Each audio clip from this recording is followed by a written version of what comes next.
Hello everyone, and welcome to another stream here from Strange Loop Games. Unfortunately, and I do kind of start at apologizing a little bit for the last week's stream. Kind of went away a little bit. We were planning on doing some Avatar stuff. That'll have to wait.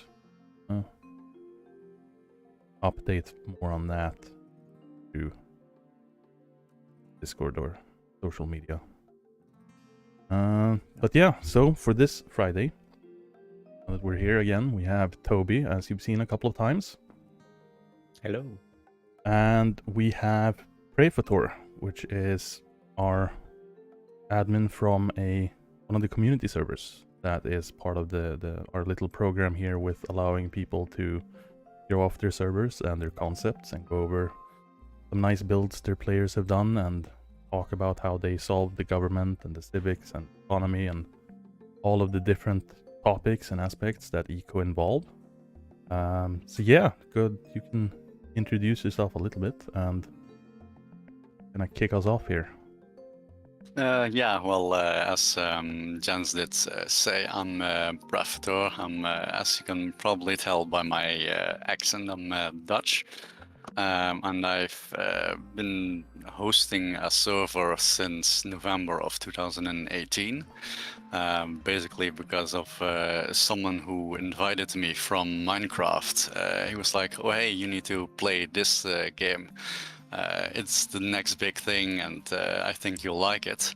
That was actually in a fairly small-scale server.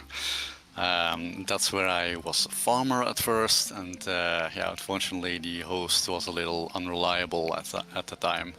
And from there I did my best to get that map and continue on from that. And from there I was just basically hosting for a few people, and over time they joined. Some of course left, as those things go. And now that we're actually in our 20th or 21st round actually, and we've grown a lot. We've had a lot of people join us this time as well. Actually had round-the-clock activity with some Australians joining us. And that was great fun, and I'm really grateful for the opportunity to be showcasing us this round, and I hope you enjoy. And let's have some good stuff going on here.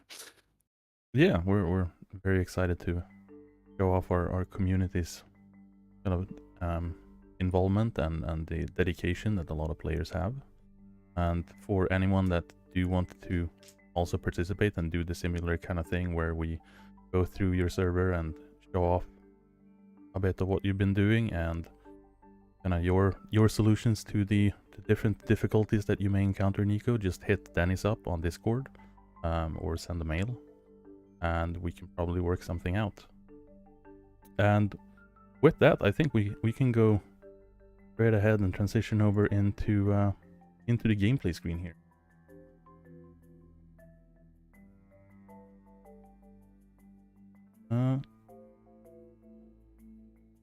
Yeah. Did you want to take us out on a route, or? I do have a route I came up with, which is basically just a big loop. But what I do want to first state, as you can probably see through the news, there were 2 players who during the last few days, which were instrumental in actually making sure that this was actually ready for the stream. And that's Sandstark and also Hordewo. That's one of the 2 who was, will be visiting shortly. But through his Ashlar builds and Hordewo made the electronics for the lasers and also the lights and the power. So through their efforts the last few days, that's how we actually got to this point. So thank you for those 2. And let's go. So this is actually the spawn plaza, which we'll be visiting when the meteor gets shut down. I modeled that after the lighthouse of Alexandria, which doesn't really exist anymore in real life, but there are historical references which showcase how it probably has looked. And I've tried to recreate that a little bit through the use of ashlar sandstone. That's impressive. It's awesome. Yeah, and it's basically ashlar with a bit use of the flat roof to make a bit of window sills, and the granite is the windows. Yeah, there's a lot of clever use of block forms to apply them in different places that you wouldn't be expecting to use them to kind of give you those shapes and the designs that looking for. Yeah, that's actually what I try to teach the players that play on here as well. Like, well, usually it's a roof, but you can always just use them in different ways.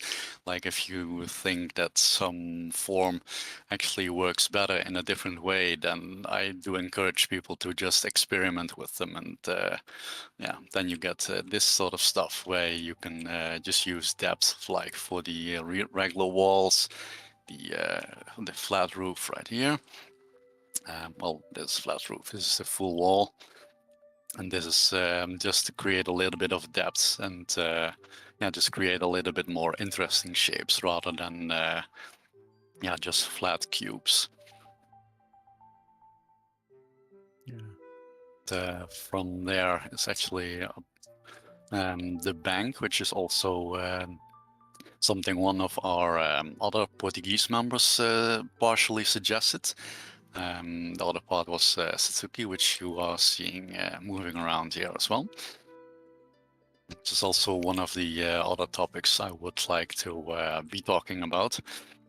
Because like every server, just adopting a currency doesn't go without its problems, of course.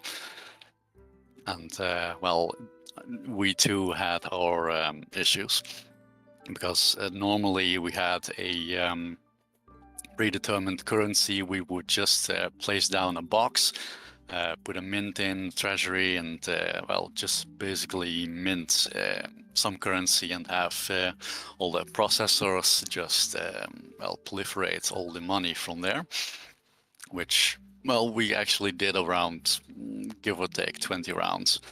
But for this round, well, quite frankly, I just didn't want to extensively set up everything beforehand, because, well, it usually takes a few hours just to set everything up, and yeah, like, well, why not just change things up a lot? And yeah, basically we just had a different starting point with a blank canvas.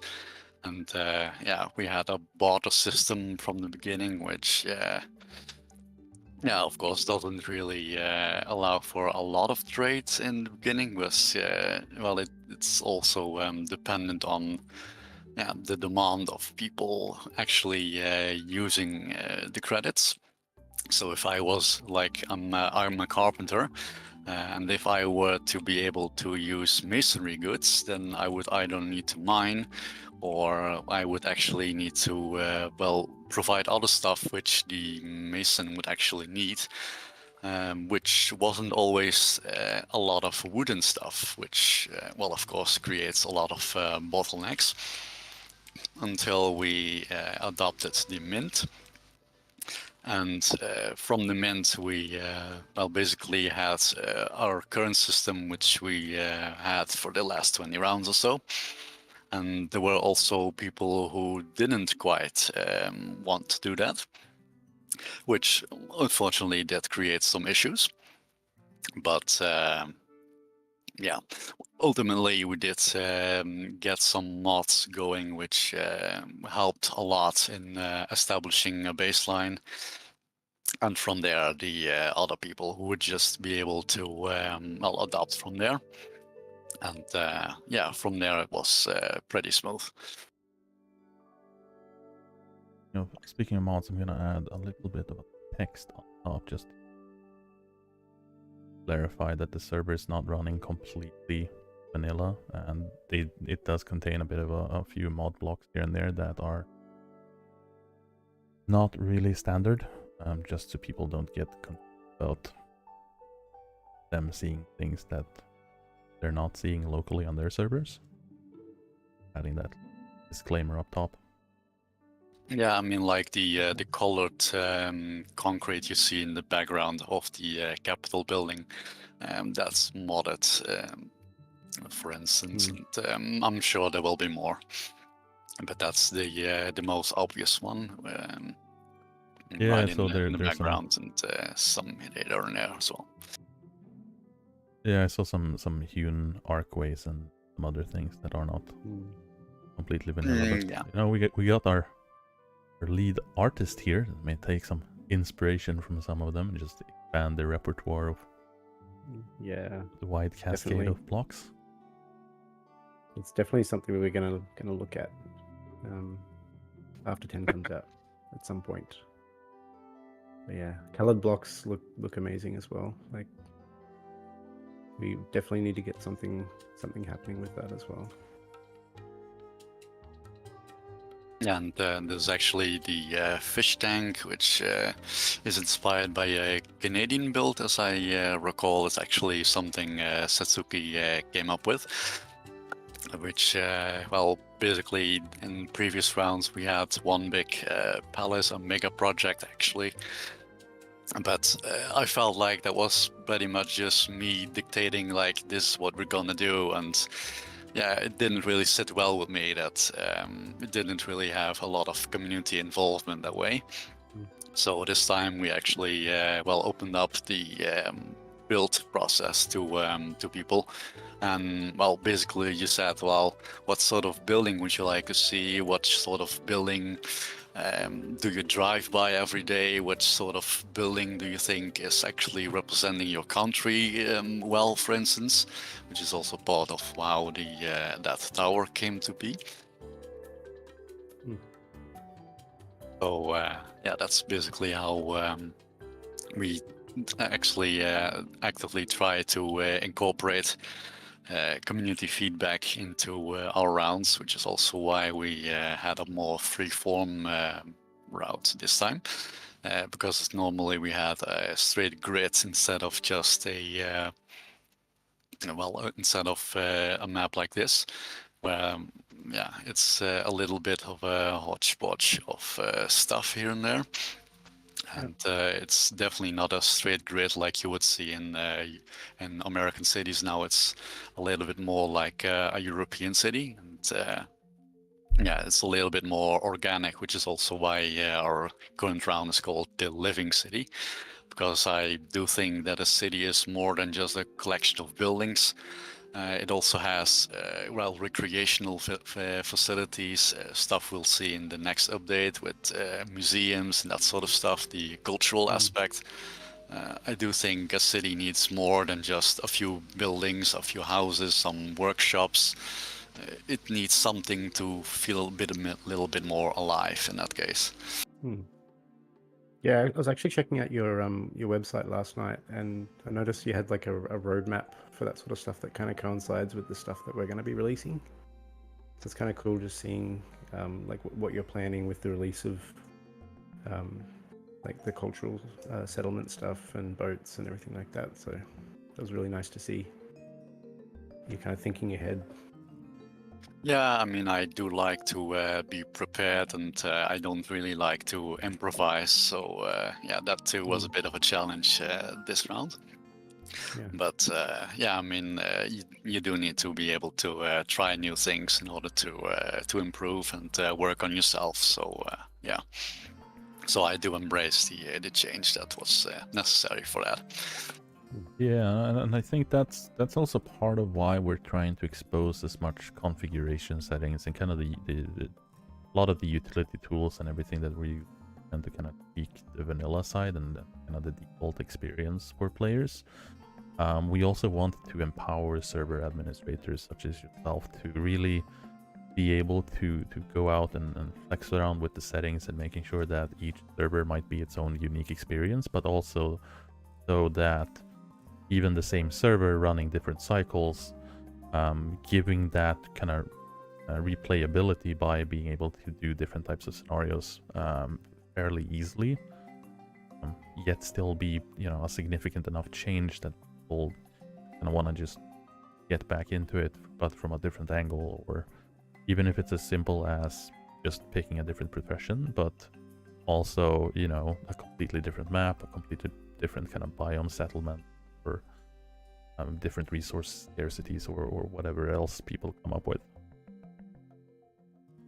Yeah, for sure. I mean, we do actively, yeah, and of course, invite people that if you like what you see and you're like, well, 10.0 will make it easier for, well, people to just do their own thing. Like, as you can see from this map, this is actually our Australian group, which work together as a collective, which I'll be touching on later as well. But basically, because yeah, usually people just work. Well, of course, we all are expected to work together in some capacity, but yeah, of course, there are also groups of people who like to say, well, we know each other. We would like to work together as a single group. And that does also create its own challenges, because well, people do want to be able to actually compete with that sort of stuff, and well, that did expose a little bit of a bottleneck in the way we well, just placed out our people, because well, everything is basically around this area. This is actually the most of the entire world, with a bit of oil here and yeah, some builds here and an oil field way over here actually. But as you can see, there is so much empty space, which if this was 10.0, then first of all the map would actually look a lot different, because yeah, we would actually not have close continents, but would actually like more something like Indonesia, with the archipelago, which basically means that all the towns or groups of people, regardless of what they want to be doing, and they can just settle on their own separate island. And ultimately, we would like to create a global government, of course, again. But yeah, that's just something to work towards, instead of just assuming that everyone likes to have the same laws, the same financial system. Just basically just create a lot more autonomy for different groups, which is, well, basically what we would like to invite people, that if you like the idea of working with us, then by all means contact us after the stream.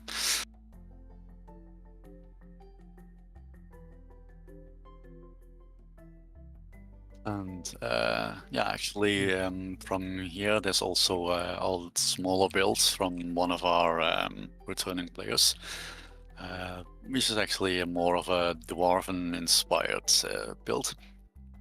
Unfortunately, he didn't really have too much time to be finishing everything he did want, but usually he does make mountain or dwarven inspired structures. Basically, the if you are a Lord of the Rings fans, the sort of stuff that you would see in Moria, for instance, that sort of stuff is the sort of build he would be going for, and I think he was actually going to next round. So there's definitely some stuff to look forward to on this end as well. So nice with changes to the street lights and lighting. I like it when it's going into the dusk and you can see radius of it. Yeah, it's I think it's actually going sundown at the moment, so yeah, the lights will be a little bit more pronounced as the stream will go on. So yeah, I do like the ambience that the streetlights give.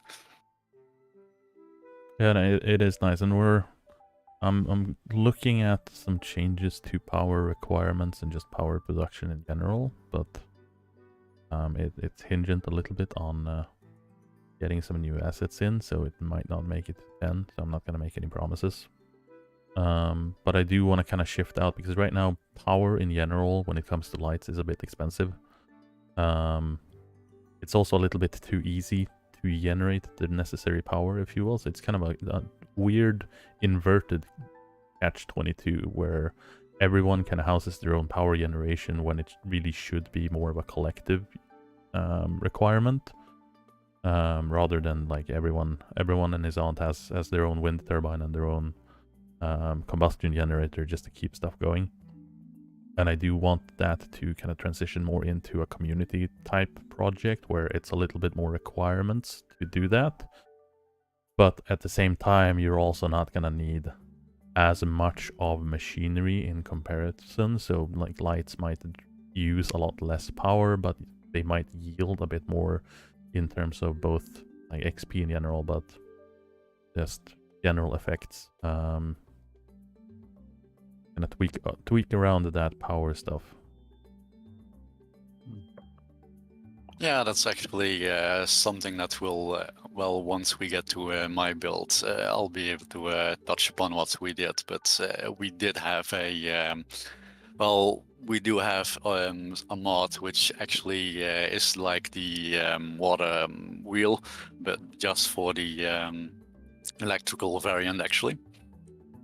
Which is basically our way of creating water power instead of having all these wind turbines which you would normally have.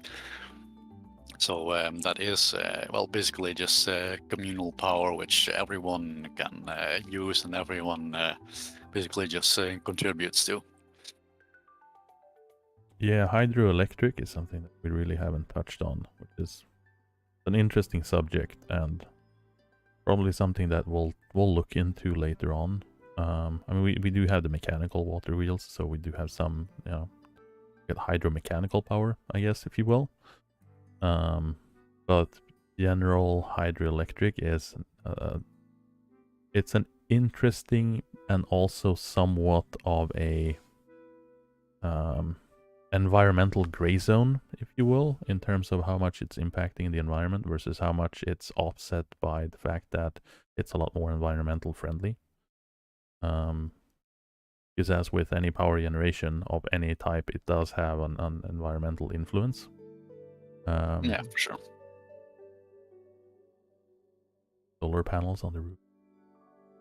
Yeah, we did add that to have a little bit more variety, because yeah, as you can probably tell, there's a lot of consumers, but very few producers in the visible range. Because, yeah, like in real life, people generally don't really like to have all these big wind turbines in their face. So we have one in the background, which you can barely see from here. And there in the background is actually my build, which has the a little bit less obtrusive water turbines. But yeah, I mean, dams generally do have issues with the wildlife and that sort of stuff, so I can definitely see that that too, of course, has drawbacks. But also I'm really looking forward to yeah, basically the architectural challenges that brings, because you can, of course, build a lot of cool stuff when you can build all these high structures and have the water just basically just stream and that sort of stuff. That's really interesting. Also noticing a lot of non-standard vehicles over here. Yeah, that too is part of what we did include. Because we do also have supercars. There's also a logistics truck in the background. So yeah, that's why I mentioned there were definitely more mods going to be displayed at some point, and yeah, they are spread around the map. So.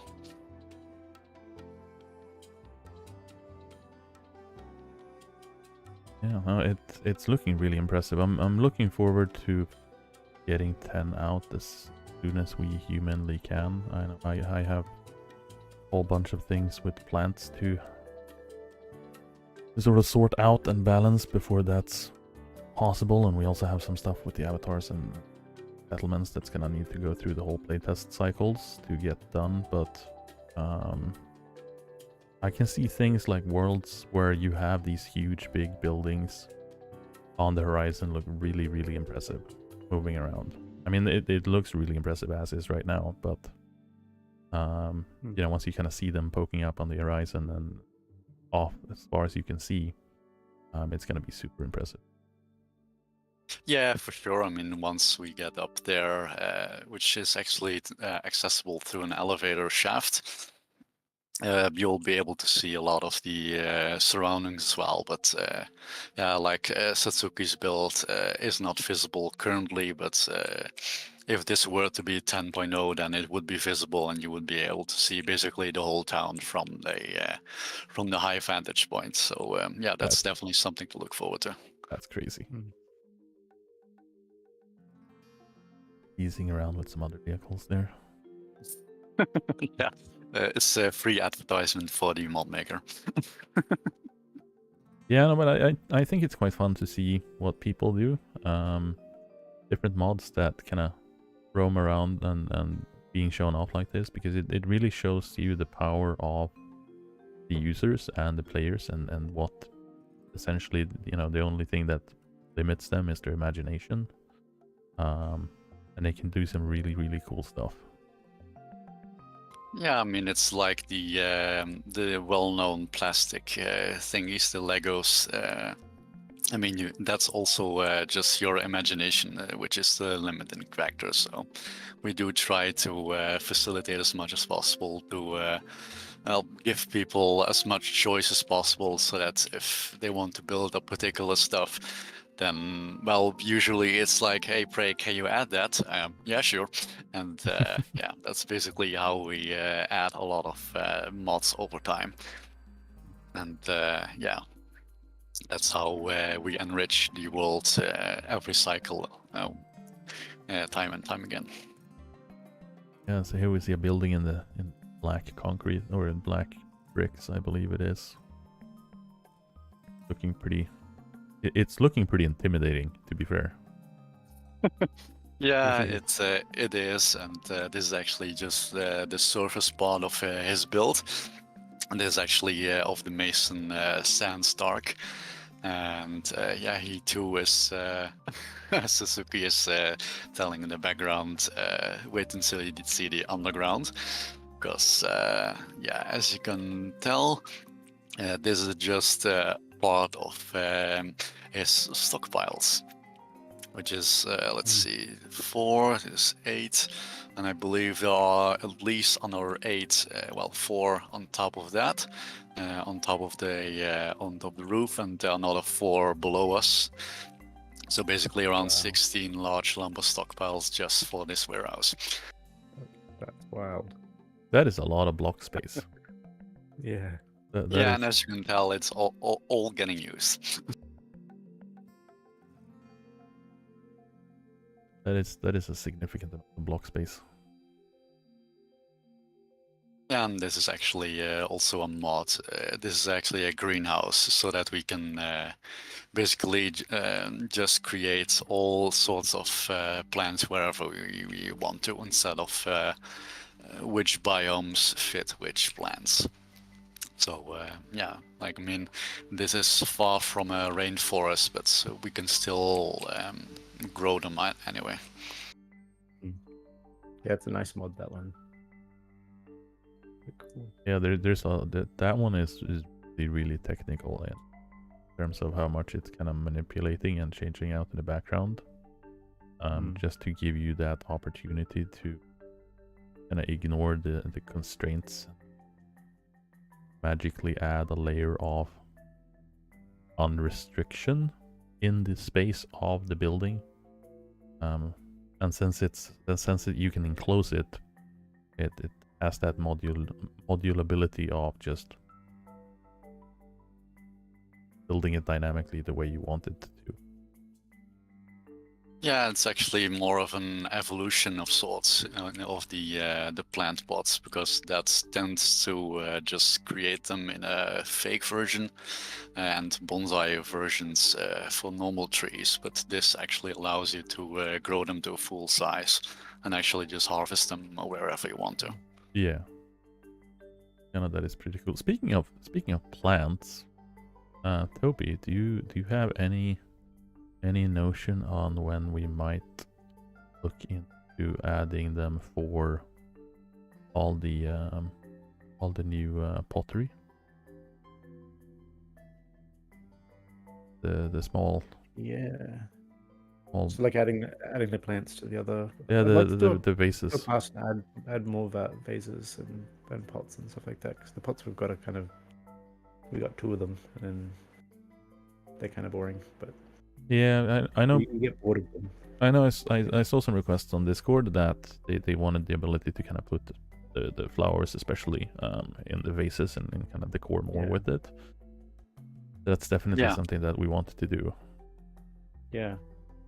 And new flowers, for instance, because usually there are just plants you see in the world itself, but other than sunflowers or orchids, there's not a lot of flowers you can actually put into those pots. Yeah, and I think we can definitely look into adding some more general misc plants, partially just to make the world look more alive and look more vibrant. But also just, people like to decorate, and having more options to decorate is not bad. Yeah. Yeah, definitely. Can I finish avatars first? No. No. we want more flowers. Stop that.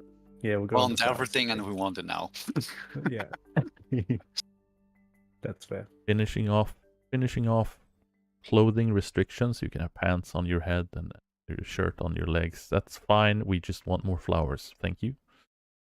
Yeah, and formal clothing. I mean, we're politicians soon, so politicians need something of a badge of office. That is true. Yeah. We don't really have. I think we have one that is like kind of formal-ish wear, but it's one of the current like starting vests that has a built-in shirt that do look a bit like this kind of 19th century, almost steampunk-ish mayor presentable thing, but having more clothing is definitely something that we'll continue to add once we're done with the base of the avatar and all that is implemented and working. Going from that to getting a lot easier. Yeah.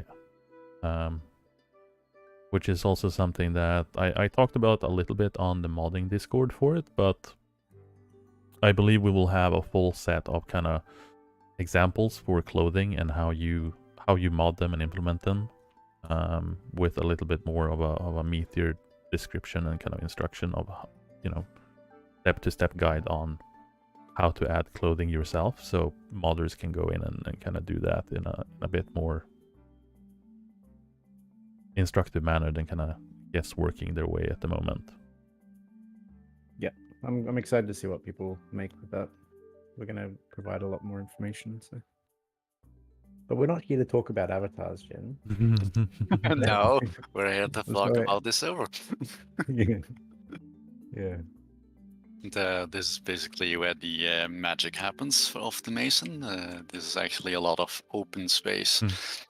Or rather open layouts with a lot of example colors of what sort of colored bricks he was able to make or is able to make. But Yeah, That so that is actually very clever use of spacage, where I personally just tend to do like large doors in between. But this is causing some weird psychedelic, like carnival mirror room type of effect where all the pillars are kind of getting you lost in transition if you're running around. yeah, I mean it's a little bit of a hack because well it creates separate rooms, but also not because yeah it counts as a separate room, but as you can see, yeah there are no doors or well not closed off rooms anywhere yet. They count as separate rooms because of this. Yeah, we do have some internal restrictions that we have for the direct block types that kind of ignores being a room. Which we could potentially expand over into pillars and kind of blocks that doesn't make sense for them to actually block off rooms. But at the same time, we don't really want to do that because it limits players' creativity so much. And it's one of those things where we kind of sacrifice it because people build really cool stuff and we want to see more of it. Even though it does kind of go into the whole, like, falling into between that, exploitive use of different block forms and more into the whole clever use of game mechanics phrasing for it, where it's a little bit of a gray zone in terms of what is really intended for them, but at the same time, it's also one of those things that we kind of don't want to impede on because it would limit players so much that they might get discouraged from building these things. So we're kind of keeping a hands-off approach there. Yeah, I mean I can can only appreciate that stuff is pretty much left to our creative interpretation because yeah, I mean too restrictive tends to suck the fun out of things a lot quite fast. So yeah, that's why I can definitely appreciate just having the freedom to explore within reason, of course, to create stuff that works for the players. Yeah. Yeah, there's actually the aquarium. Is also a Sandstark build. This huge open space is where he has his workshops for electronics and glassworks and the cement, which basically almost single-handedly provide all the asphalt we see in our world today. And, well, we affectionately call him the calorie monster because yeah, he tends to take up a lot of calories across a map. And once he joins the map, then we know, well, better hope that we have enough of our vegetables and meat because it will be empty once he gets going.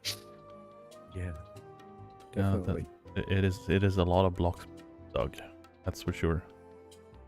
Yeah, I mean, this is 2 months worth of digging, and this is more of his large lumber stockpiles. It's pretty much, Yeah. yeah. It's, my game is a little stuttery from all the stuff here. Yeah. Since you said that you've been running the server basically since forever, almost feels like. And like, how long do you usually run the cycles for? Do you run the 30 days or extend them, or because we do have a couple that it does like 6 months plus. This is actually intermediate because we usually run for 60 days, which still is the first 3 to 4 weeks is well the usual decking up, and the second half is pretty much just doing stuff like this and actually using all the high-end stuff to build beautiful structures with, which we tend to have a full month for. Yeah, it is. It is quite impressive. That is for sure.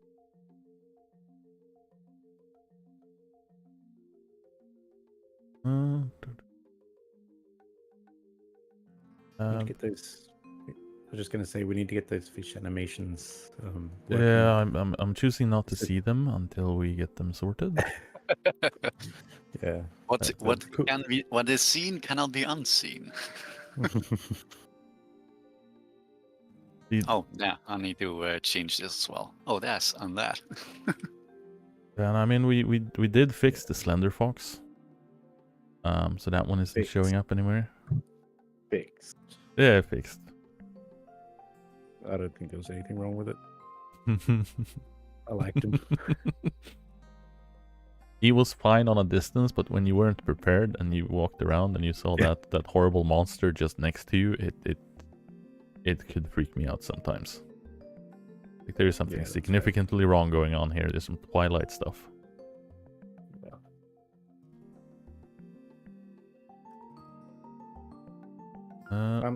Yeah, and I think it's probably best to have a little tour of what our government is like, because there's quite a bit more to show as well, and yeah, I don't want to be taking up too much of you guys' time as well. Yeah, no, time does kind of run away. Yeah, definitely. So yeah. Like this is one of our, one of my Minecraft inspired builds. I transferred over to eco-style blocks, and I like that one. To be able to mix them together, we used I used design elements from the capital as well, to basically just tie them together a little bit better. I like the use of that. What is that blue stuff? That's the curtains used on vertical, curtains, right? Yeah. We need long banners. That's what we need. Yeah. I mean the curtains does work for it. We have some banners. Yeah. Or bunting. Yeah, but we only have short ones. Like they're horizontal, but they're not really tall. Yeah. That shouldn't be too hard. Wink, wink, nudge, nudge. Yep. Want to get everyone on blocks.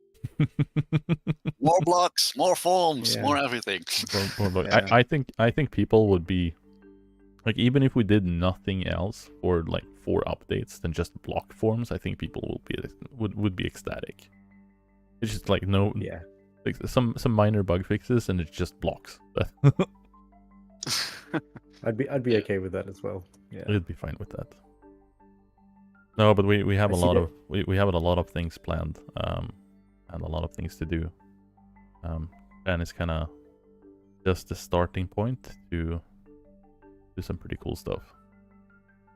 Oh yeah, for sure, I can't wait, and a lot of my players can't wait either, and I'm sure it'll be quite a rush to be able to experience it in a very different way. So yeah, there was a couple, and something that keeps popping up here in chat every now and then is a question for if it's built by multiple people or a single individual or like a group or a section. But I think it's generally spread out of all the people on the server doing their own thing. Some working in groups, or it's a mixture. Yeah, it's a mixture. Like this area, which we'll be visiting soon, was built by a group. This was built by me. This is one person. This is 2 to 3 persons, and this was me and Sandstark. This whole government structure. So that's it depends, but generally speaking, people just do their own stuff, and others just want to also help bring the city alive a little bit more, and then they just collaborate and build alongside me, because I do like to build a lot, and others do too. So I noticed you've also got like a few guides on your website for like building tips and that sort of thing. Yeah, I do have like 2 builds, I think, but I do want to create some more, because once 10.0 is actually released, I would like to create some more thematic build.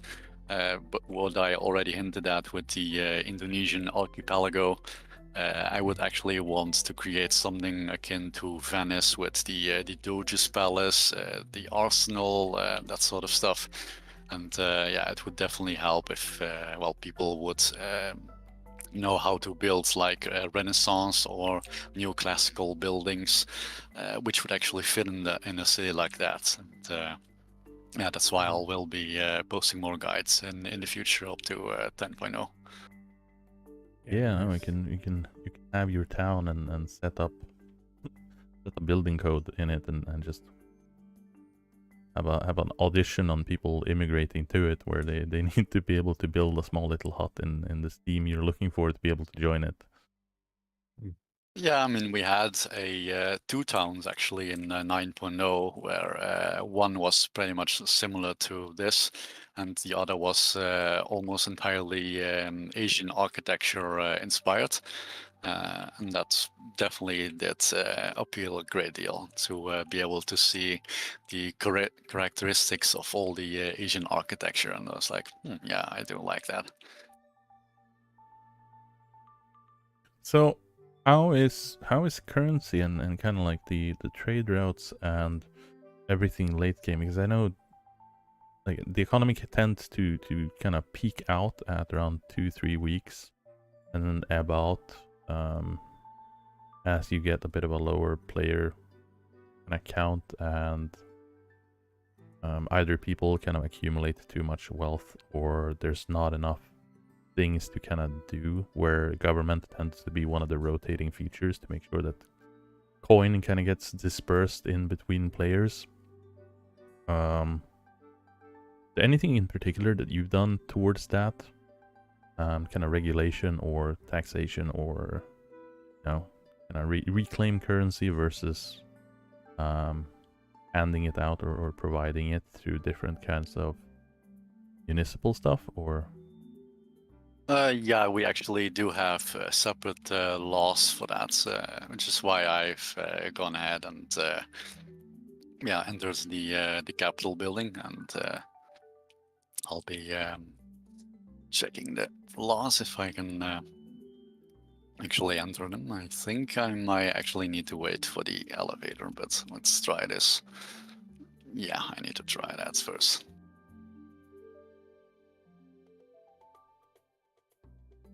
Yeah, I was trying to a different thing, and yeah, I should have just called for the elevator, and that would have been a lot more convenient. Yeah.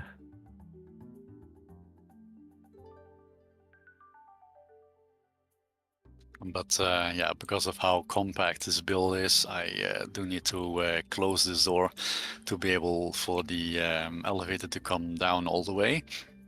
And let's see if it's. you open up the other one. Oh, It's not. it got stuck on the door on top, I think. Yeah, I actually didn't need to open I that think one. if you close the first door and then open the second door instead, you might be able to get over there. Yeah, it should be good now. Oh, it's coming. If you open up the second door, it should pop towards you, shouldn't it? This thing that's kind of... Yeah, there we go. Little jump. It's a little finicky sometimes, but yeah, it does work. Eventually. Nope, you can't come. Yeah, there's 4. Actually, in each corner is a different elevator, so she isn't too locked out for anything. And there's of course the ladders. So let's see if this is the right one. No, this is statistics. That's not the right one. Yeah, so this is actually the main hub of our legislative branch. This is actually one of the prime reasons why people can actually earn money, regardless of whether or not their current profession is actually earning enough money. because as you can see, every time people want to claim stuff within the roads, then of course we don't want that. So we actively prevent that. But this is actually one of the sections where whenever you place a road or asphalt or a stone ramp, then you basically just get a paid just over the market rate plus labor, because of course you do expend calories when placing them or digging stuff or actively replacing old stone roads for asphalt.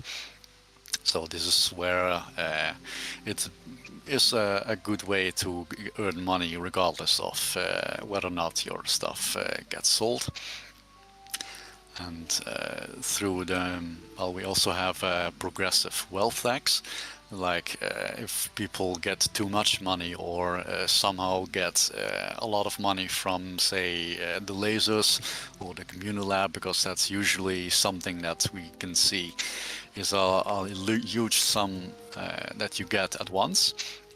And we do like to have money circulating all the time, which is why we try to collect the tax so that the treasury doesn't empty, because we did have at some point an empty treasury because we only had this road law, and well, much like a wallet in real life, if you only spend and you don't get any money back and don't have a salary or benefits or whatever, then your treasury is empty and you cannot pay anymore. So in order for the government to have their own wallet and also have a healthy way of both spending and gaining money, this is what we came up with, which is basically, well, a ballpark estimate of when you get a lot of this sort of money, then you get this sort of tax per day. And well, it's probably a lot higher numbers than people are used to, because we are actually modeling our money according to the yen, so that's why you see a lot higher denominations than well, sort of like a euro or dollar or something like that. Yeah, and then but economy on its kind of whole concept is interesting, because as long as the factors are equal, it doesn't really matter what you set the actual value to, because the value is going to be the same. So if you have stone for, you know, $1, or if you have stone for $10, as long as the equivalent products are scaled accordingly in the similar fashion, that stone is valued at the same. Which is a very interesting concept when it comes to economy in general. And this is also something that is interesting and very intriguing for us to see when it comes to different servers. Because I do kind of hop around a little bit every now and then between different servers to kind of see what people's economies are looking at, and kind of market flows and different materials availability on servers. But also, you know, what they denominate their currencies at, what they value things for, which is all really, really fun to see all the crazy things people come up with in terms of the economy, and especially with the laws impacting on it. Yeah, I mean, we did use, well, usually we just had a manual calculation for pricing, but yeah, that was quite hard to actually implement. And for all the new people who joined us, they were like, well, we cannot work with this. We want our own system. And we did have that for a while, and until we had a mod called Trade Assistant, which basically just automates the calculations we usually did through by hand or through Excel, which some people were very interested in, because they usually just enter the formula into Excel and calculate it from there. Or EcoCalc, for instance, that's also a way some people have used it. But well, through Trade Assistant, you basically just set the price you want to buy stuff for. You set up what sort of stuff you actually want to sell. You set up what sort of margin you want to use on your products. And from there, you just tell the program to run, and it will automatically calculate based on the cost of materials and labor and the profit margin, what the price should be, and that will create a healthy way of creating profit without having stuff like 200 logs for one hewn log or something price-wise like that. So you can actually see a certain proportion where you also get the sense that you aren't working for someone else, but also just getting value for your own labor instead. Yeah, Sounds no, like a very useful mod. yeah, there's a lot of nifty tools. I mean, I would be first one in line to admit that I usually run everything in Excel, but then again, I work with Excel and do everything else in Excel. So yeah, it just kind of makes sense for me. But it is tricky without something like that, especially for your average user that don't really want to spend too much time thinking about maybe the economy side of it and just like to, they just like to hop in and do some mining, do some hunting, whatnot, and sell some stuff and be able to kind of afford and just upgrade their house.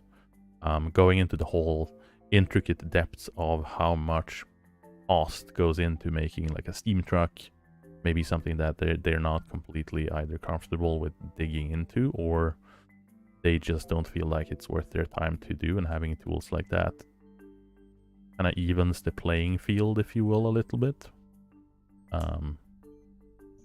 It's definitely cool to see people kind of make those happen and be able to integrate them in very different ways. Some I've seen on websites, some are using the web plugin, so you just hop into like the government interface and access it on the server locally.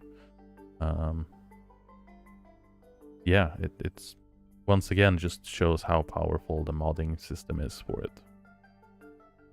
Yeah, for sure. Well, looking at the time, I think we need to change the schedule a little bit because, yeah, we're already running close to an hour, and before we get yelled at by Dennis, we might actually need to get to the meteor, and we can cover a few other things after that, because otherwise we'll be sitting here all night, and I'm not quite sure if people want to be hear me talk all the time. So not sure if that's something you guys want as well, or yeah, just go for it. I think it might be good. I know our previous one of these went on for almost 2 hours. And I believe that it while we could probably have spent another 3 hours on it and just going over amazing builds and just keep talking with our community. I do think that we need to kind of speed things up a little bit, just keep people in the motion. yeah. While we're on our way there,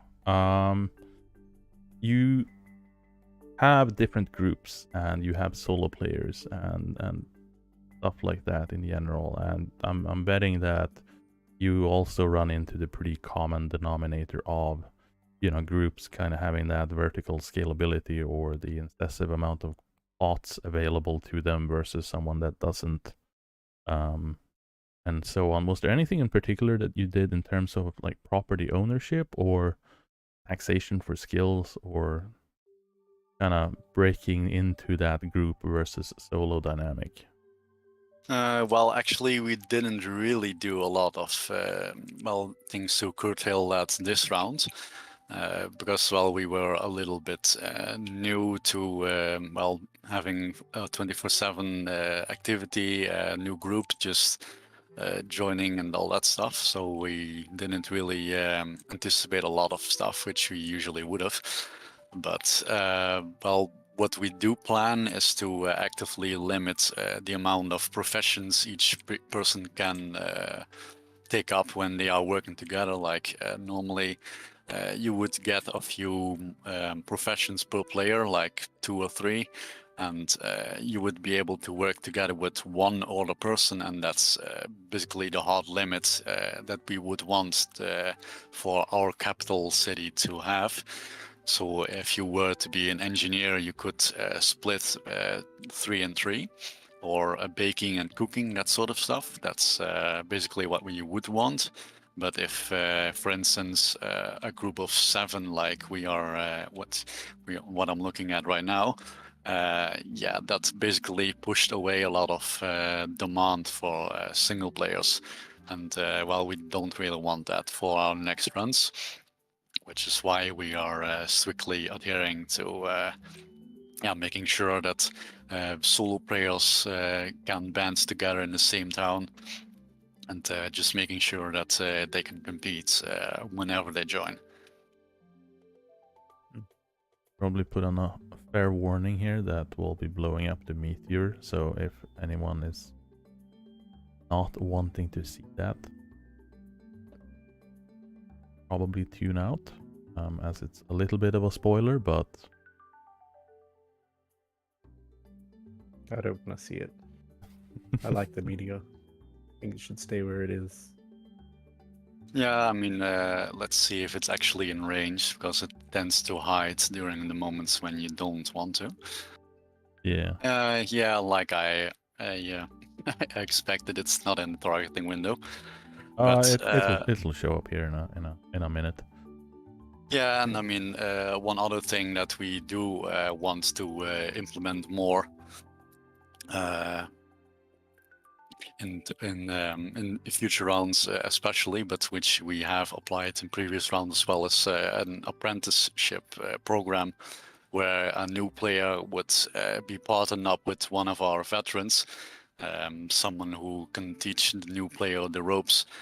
Which also means that regardless of when you join in the server, whether or not that's in the first day, the first week, after a month, you can still partner up with a veteran player, and well, basically we try to alleviate the notion that if you don't join within the first few days, then you're out of luck and you're best joining a different server, which we don't really like, and we try our best to make sure that yeah, people are included regardless of when you actually join. Yeah, I've seen a couple of people that have voiced concerns with, you know, asking when servers are being reset because they don't want to join late, or they feel irrelevant if they don't come in on day 1, day 2 sort of thing. I'm kind of in the opposite camp.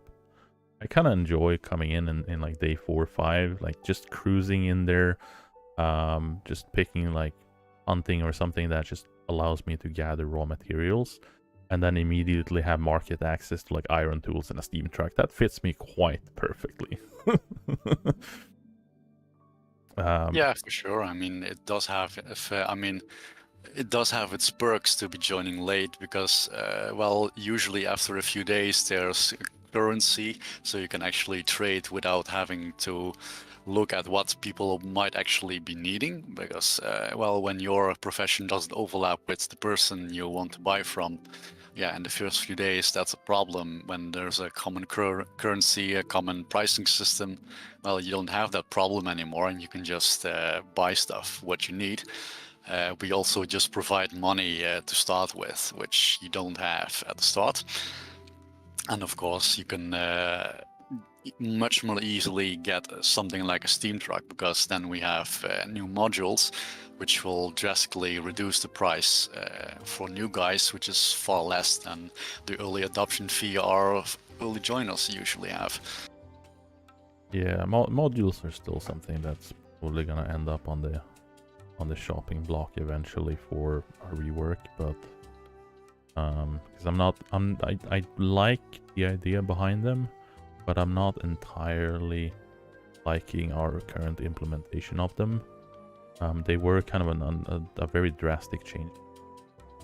And one of the big concerns of that I see from my end at least is the kind of the cost investment for a player that's starting out on a profession to be able to kind of compete in. Previously, that was mainly limited to time and kind of your skill gain with the old skill tree, and the bonuses were kind of like directly tied to your profession skill, where now they're a craftable entity that you need to pay for to be able to kind of compete on the same level of the economy market. But it's right now they're kind of in the opposite spectrum, and I do want to kind of end up somewhere in between.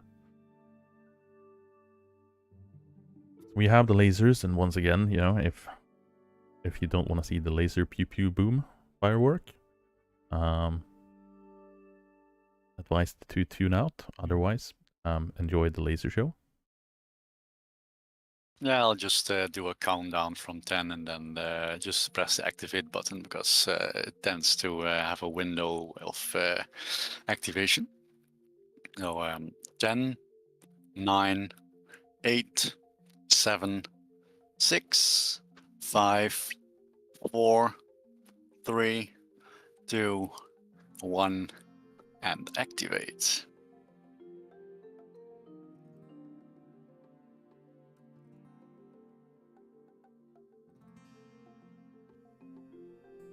Pew pew. Now let's go for a good view.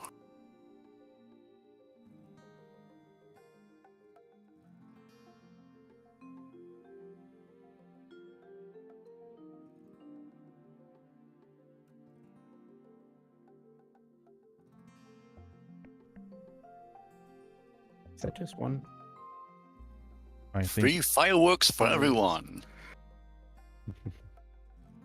think it was multiple stacked there in the same building, but they kind of overlapped, so you didn't see them. Right.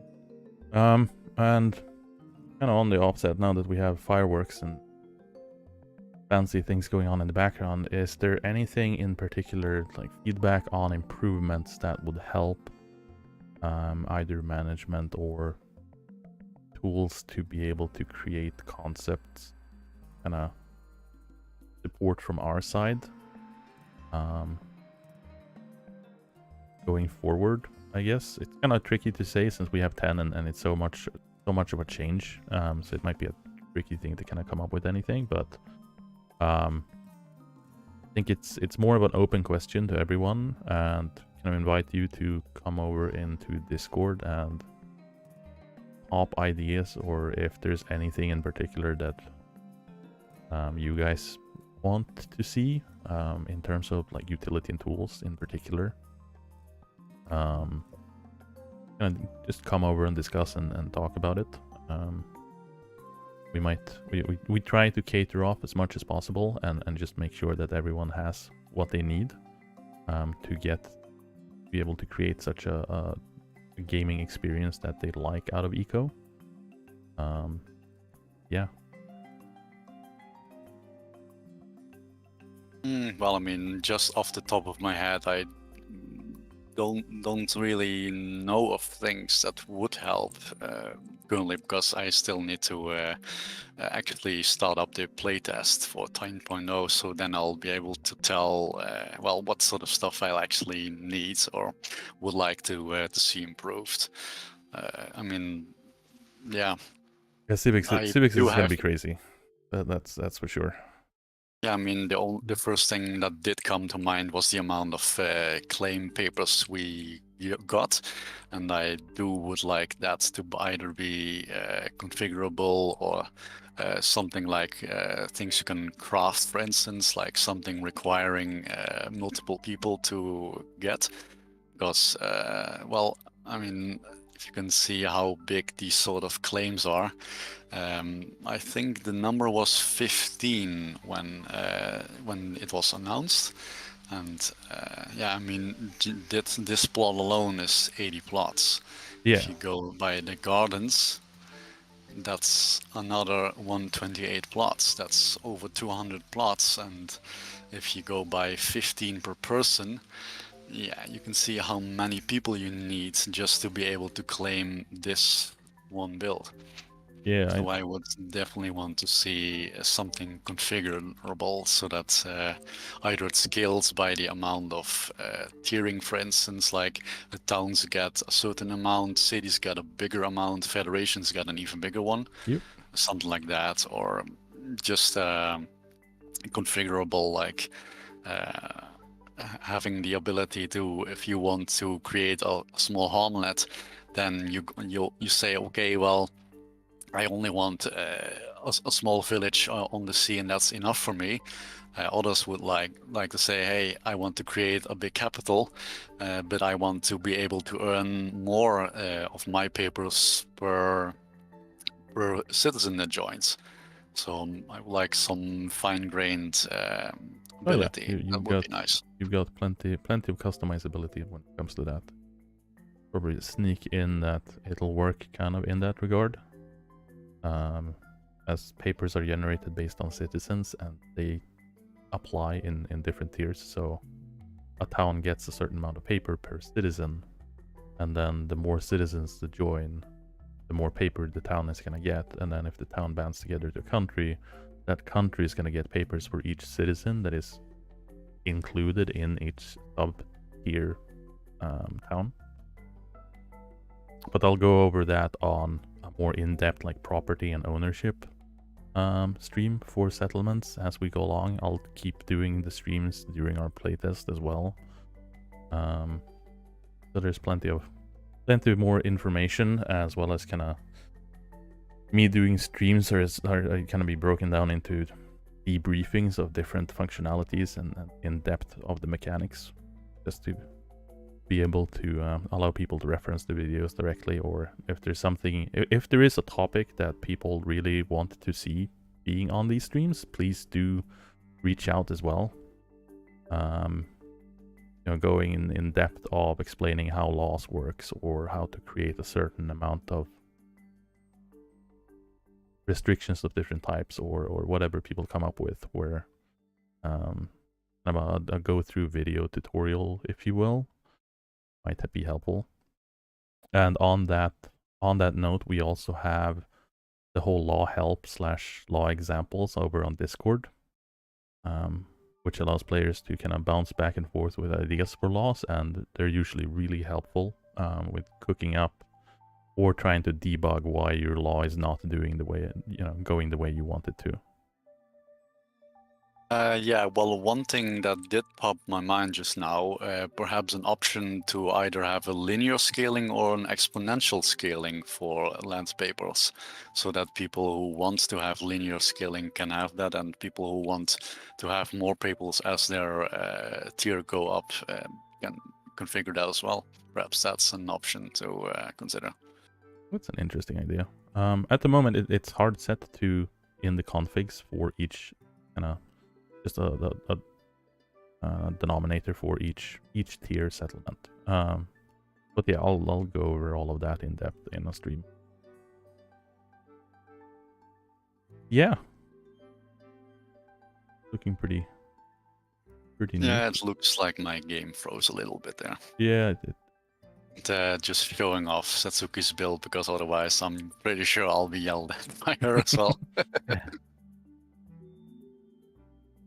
But yeah, as you can see, this is the main architect in the Asian architectural style. Wow.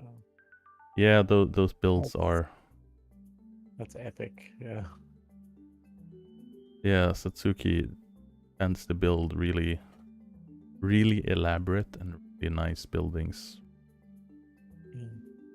We really need to get you some paper building materials. It's on the cards.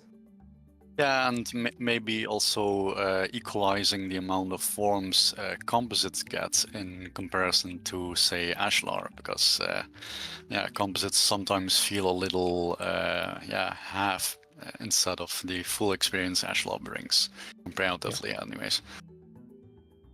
Yeah, that's definitely something we want to do. Like, it kind of feels like each box set has kind of been a bit of a experiment in like at that time, like what's possible.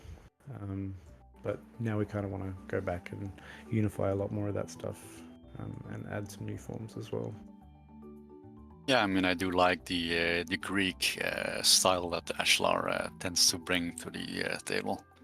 Yeah. Yeah, I think the block sets in general has been, looking back over kind of the development and the growth of eco. As you kind of go along in the progression and as things have been added, they become more elaborate, more polished, and the quality has just been upgraded and improved with each iteration of the new type of blocks. So the hewn blocks, for instance, have been, they're really, really, really old. And while they've only been kind of touched up to kind of fit into the themology of the rest of it, they are also part of the oldest blocks that we have, and something that we do want to kind of expand on. And the dock sets is a good example of that, where hewn blocks is finally getting a couple block forms. A couple. They're like tripling in the amount of blocks that the hewn has. Oh yeah, I can see that the UI will have problems with that because let's, for an example, if you can see the amount of this is a mod and this is also a mod, so yeah, the UI has a little lack of space at the moment. Well, we'll have to scale it to also take up the right side of the screen. But no, we did have some creative solutions to how we want to improve that UI, but it's also going to be one of those things that we have it on the board and plan for it, but it's not something that we're working on at the moment, since we kind of want to get update 10 out of the door, and then we'll probably come back and go over some of the things that are coming. Yeah, I mean, you can only do so much at the same time, so. Yeah, unfortunately, resources are limited, and time there's only 24 hours in a day. Unfortunately, so there's only so much that you can do per person. But we got a lot more planned, and it, everyone on the team is super excited to keep on hammering and keep on improving stuff after 10. Yeah, that's good to hear. We got a lot of good feedback from the like when I showed off the dock blocks the first time. We had like through the survey and also just through Discord about kind of what people want from blocks. So it's probably, once we get to the stage where we can work on that as a team, we'll have a look at like the UI as well as the forms that are included. That'll be fun. Yeah, and I think we'll probably round up with that, and in that, if you have suggestions, tips, or just want to see different things, just make yourself heard and give us a shout over on Discord in the end. We also have the suggestion board on our other GitHub repository, but if you just give some push and drop some notifications and just some ideas over on either in Dev Hangout or wherever you're chatting around, we usually see it, even if we might not respond to everything. And I think that's also important, like just because no one is directly responding to your message, or you're not seeing a confirmation right away, most of the time we still see it. It gets either a mental note or someone writes it up in an idea board, so it generally doesn't get lost. It might not be worked on at the time. It might not pop out in the way you thought it might be, but we always appreciate all the ideas people are coming with, and most of the time they're really, really good ideas, and people write out quite elaborate and kind of thought out like whole concept for some of them, and we always appreciate this. Yeah, of course, and yeah, meanwhile, this is my build, a longhouse instead of the usual classic stuff I usually build. I wanted to do something a focused on around my carpenter profession. So that's why I went with something entirely different for me. That's cool. Yeah. Yeah, I had a bit of a poke around in that one before as well. The really nice looking building. Yeah, is this server is up now, right? Or is this on its closing point? Or well, I mean, it was on day 58, and we pretty much just froze it at around a month ago, by late March, because we also want to be conducting a playtest at some point. But yeah, we need to discuss this in the community when we want to start that, because we want to make sure that well, we were warned, of course, how playable it will be, and the people on our server have been instructed about how playable it will be, and well, how to conduct, of course. But well, when we start that, that's yeah, probably after the weekend or so. I'm not sure yet. yeah, no, I think it's important to drive home that the playtest is gonna be very rough, as the amount of work that has gone into 10 is superseding 9 by quite a substantial amount. It's probably like twice or 3 times the update. And it's we are mainly initially looking for feedback on things like mechanics and how to kind of go through step by step on the government systems and the new civics, and making sure that that all works. But you know, out of like a usability state, from like how you're coming into a town, how the experience is to transition from a town to a nation, and all of the intertwining factors. It has a brand new interaction system under the hood, so there's a lot of mechanically upgrades to it that you might not see. But it is a crazy sized update, and the playtest for it is it's not your average like minor update, small changes playtest. So the initial weeks might be a bit bumpy, and we don't necessarily guarantee migrations in between changes or updates internally in the playtest, which is critical. But I believe Dennis is on the top of his game to making sure that these playtest builds are kind of keeping it somewhat smooth. Yeah, I did instruct my people as well that, well, basically we are simply focusing on learning the mechanics and not focusing on all these extensive builds yet, because, well, because of all the migration issues, I don't really want to say like, hey, you're building? Yeah, that's gone now. I don't really like telling people that, so I prefer to just prevent that and just manage expectations correctly from the start, so that yeah, people know what they're getting into, and that they don't have to expect a smooth operation like this. Yeah. Oh, But, I'm getting chased on by Dennis here. That we're. Yeah, that was what I was gonna say as well. That we do need to wrap this up now. Yeah. But yeah, I think from me, I'm quite happy. It's been a blast. Checking out these different builds and hearing about how you've solved different kind of scenarios and different difficulties in management and dealing with the economy. Yeah, Toby, do you have any heartwarming closing out words and statements from Australia now that it's Saturday morning? I'm going back to bed. Was I that nauseating? Or? No. No, thanks for having us on the server. Like, My pleasure. It's been really good. There's like a lot of cool stuff going on here. I'll definitely be popping back in.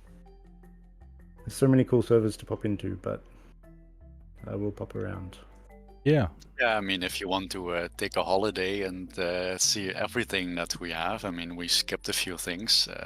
By all means, I mean, it's a dedicated server, so yeah, it'll be Yeah. around. So Yeah, nice. I guess last thing, like, how can people like join the Discord and come and join the server? How can they find you? yeah, so I actually send a command right there. That's the discord.gg, and then this is actually our Discord link, and the eco dot. Let me type that in with two hands. Yeah, Satsuki also sent the Discord link over on the Twitch chat as well. Yeah, nice. But Yeah, it's a little funky because of the chat tags, but it's eco.predator.nl colon 2053. That's our IP. So if you want to visit the whole world, because there are still a few things that we haven't even touched on due to time constraints, then by all means, you're all welcome to. And of course, if you want to talk to us about having your own group when 10.0 drops, just contact me. yeah, and Prefator is also one of our Discord moderators over on the official Discord, so you can probably find him in red there to poke him if you have any other questions. Yeah, and don't let the do not disturb hold you back, because that's usually because I don't really like all this frequent sounds Discord makes if I don't do that. Yeah. Yeah, That's fair. thank you for showing us around, and Yeah, you're welcome. yeah, I think that's it for this Friday. We'll cook something else up for the next one. We'll see if the avatar is done by then, or where we're looking at. Not making any promises. On No, that one, I think it if the avatar stream isn't ready to go, then I'll probably go over the property and plots and like the settlement stuff, because that's something that I believe is one of the high peak. Oh yeah, sorry, correction on that. That would be Thursday in that case, because I'm not gonna be available on Friday. Just to clarify that. So that would be on Thursday evening/night. I might drag you in here as well, Toby. We'll see. No. But yeah, thank you so much for showing us around. And as I mentioned in the beginning, if you want your community server to be shown off and go over some of the concepts and everything, just give Dennis a nudge, and I'll see you on the next stream. See you. Take care, everyone.